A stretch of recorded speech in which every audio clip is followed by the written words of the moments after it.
అయోధ్యలో సంతోషాలు తాండవిస్తున్నాయి. రాముని పట్టాభిషేకానికి రాజ్యం సిద్ధంగా ఉంది అని లక్ష్మణుడు మరియు ఊర్మిళ ఆనందంగా ఉంటారు.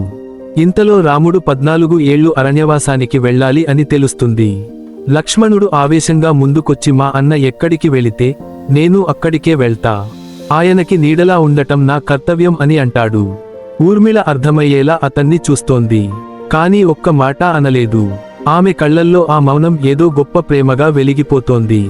అంతలోనే లక్ష్మణుడు ఓ అసాధారణమైన కోరికతో నిద్రదేవతను ప్రార్థిస్తాడు.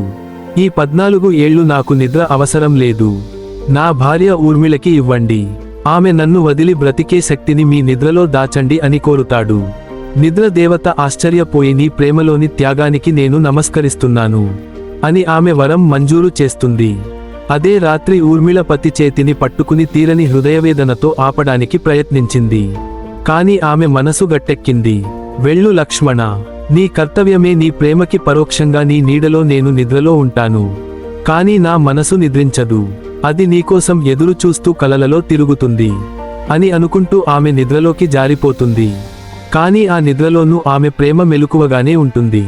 14 ఏళ్లు లక్ష్మణుడు అడవిలో రాముని తోడుగా ఉండగా ఊర్మిళ తన భర్త త్యాగాన్ని నిద్రలో తలచుకుంటూ జీవిస్తుంది. రాముడు తిరిగొచ్చిన రోజు అయోధ్య మళ్లీ సంతోషంగా మారింది.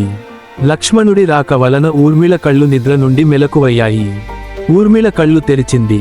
ఆమె కన్నీటి వెనుక ఒక చిరునవ్వు మెరిసింది. లక్ష్మణ, నువ్వు నన్ను విడిచిపెట్టిన రోజు నిద్రపోయాను. ఇప్పుడు మళ్లీ నువ్వు రాగానే లేచాను అని అంటుంది. ఊర్మిళ నిశ్శబ్దంగా ప్రేమించిన దేవత. లక్ష్మణుడు త్యాగంతో ప్రేమించిన ధర్మయోధుడు. ప్రేమ అనేది ఒక్క కలయిక కాదు. ప్రేమ అనేది ఒకరి కోసం మరొకరు త్యాగం చేయడమే.